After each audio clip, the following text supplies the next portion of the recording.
Happy Thursday. And man, Taylor and I are just coming off an amazing collaboration circle. And so we kind of wanted to kind of take a step back and focus in a little bit on this moving.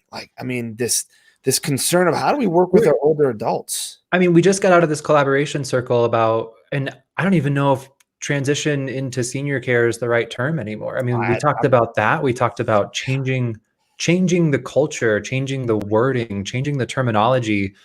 I mean, it was powerful. It was. Talk about a 90, maybe a little over 90-minute brainstorming session of these things. And I'm sitting here as we're going here. I'm like, oh my God, I want to share this information.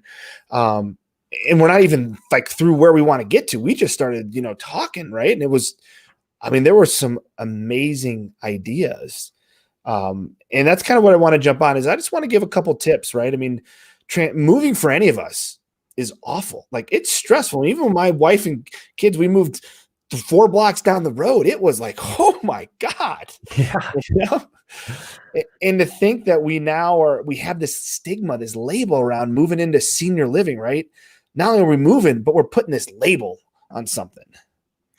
Right. It's the label that we talked about. It's the moving that we talked about, but it's also the communication that we talked about when you get into needing a little higher level of care, whatever that looks like, whether that's someone coming into your home or you moving into somewhere else, you're bringing other people in. And so there's that element of trust. There's the element of communication. There's the element of this is who I am and that's who I was and this is who I want to be and this is what I still want to do.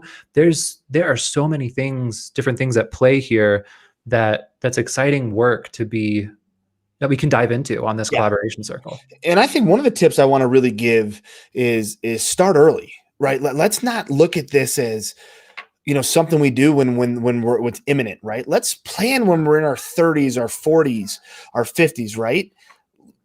What do you think we can do for that, Taylor? Like, how do we start conversation early when we're healthy and not even thinking about what's next? I'm going to be totally honest with you. I'm 27 right now. And even now I'm kind of like, okay, maybe I should start thinking about it. I should just start thinking about how do I want my life to look like when I'm a little bit older or when I'm ready to transition into senior care, whatever term I'm going to use. What do I want for myself? And we talked about this in the collaboration circle around this being, I don't know if you want to call it a taboo subject or realizing, that is going to be the next step for many of us.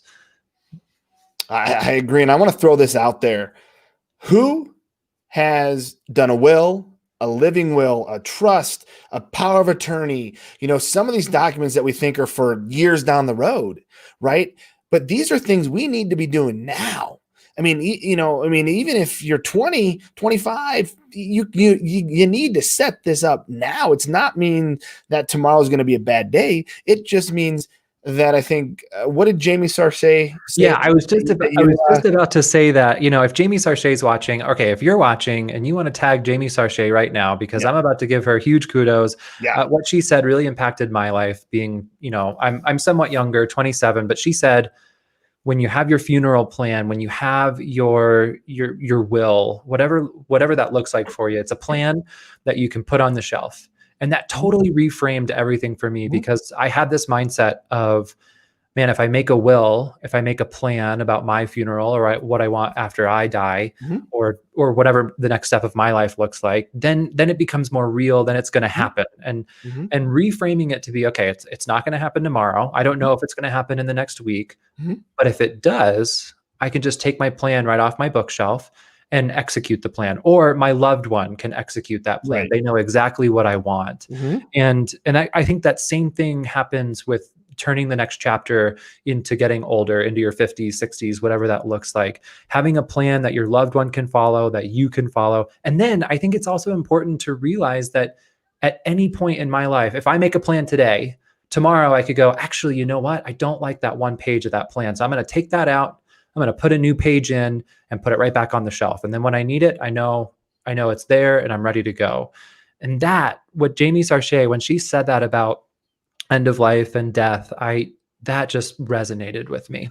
And I agree. And I think too, I guess tip number 2 would be plan ahead, get your power of attorneys, get your your advanced directives, get all of that organized, but then revisit it, right, Taylor? Like you said, rip that page, in a decade from now or 5 years from now, and you revisit it, put something else in there or keep what you have, right? I mean, this is a living, breathing plan, right? I mean, so get it together. And I love that idea of ripping that page out and putting something different. So, and something that Michelle Olson said while we were in the collaboration circle, she joined us, and she just says things so eloquently. I'll try very well spoken.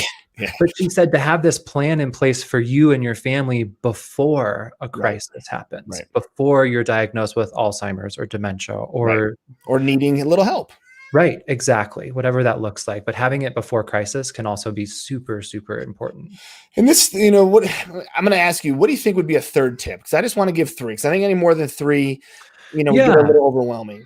I think we talked about starting the conversation, right, and having a plan, right? But I also think there's a tip in here around communication and communicating between the different, wherever you are in your life or in the chapters of your life, right? Whatever we're calling it.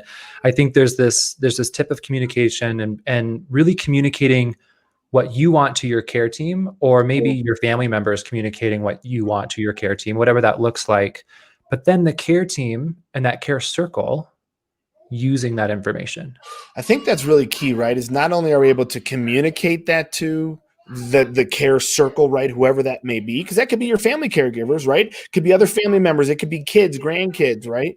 But making sure we do something with it. It doesn't just get stuffed somewhere, right? That we share that. I think I love that tip. That's a great tip, because a lot of times we collect information, but maybe we don't do anything with it. And I think this is a time that we need to make sure we're doing something with it. Right. And that information is important. It helps you better care for your residents. It helps you better care for your family members, and having that information at your fingertips, that's important. Absolutely. So let's talk, we have some great things that have already come out of the care circles here, the collaboration circles here. Let me rephrase that. How can someone, Taylor, join us? We're deep in this first quarter. We're ready to go. We want you to be involved as part of this conversation. How can they get involved and kind of learn some of the cool things we're learning on a weekly or essentially every 2-week basis? Right. So we just had our first meeting. It was wonderful. We had about 8 participants in our meeting. We're super excited to have every single one of them. And we want to hear from different people. Like Francis always says, and I love when you say this, we want different-minded people around this table so we can come up with the best solutions possible. And to do that, you can go to our website. I'll post it in our Facebook chat here in the notes. You can also join our Facebook group, and you can tag me, say you want to join the collaboration circles. All the information is in our Facebook page and our groups, and you can go to our website and sign up. We want the point being is we want to hear from you, and we want to find the best solution possible for these different challenges we're taking on in these collaboration circles. And Taylor's going to put the link up in the notes here, the chat here, I should say, below this video. So check it out. Come, even if you're just kind of curious, just take a look at it, because we're gonna make some change here, some real change that is going to really help us all as we age, because God willing, we are all getting older. Every day we wake up, we get a little bit older. So it should be better for all of us. It should be. Absolutely. And we're going to leave it on that. Aging should be better for all of us. We will see you Tuesday with our next live guest coming here on our Facebook show. So stay tuned for that. And as always, enjoy your weekend. And Taylor, thanks for being you. Thank you, Francis. Thank you, everyone.